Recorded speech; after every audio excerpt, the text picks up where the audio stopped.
2022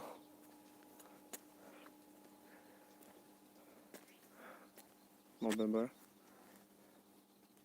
2025 ngasigisu ay sincerely sincerely listen thai ngasi ngasi listen thai ko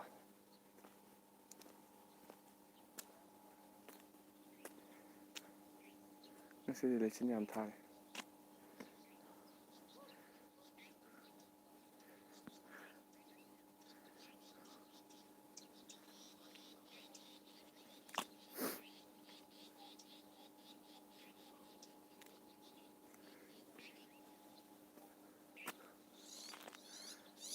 listen Bhutan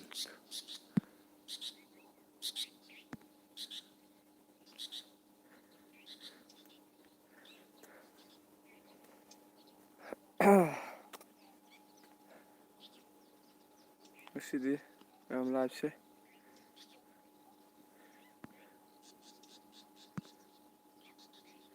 ang kuin tawjararoige koibujutu machin pung tha thare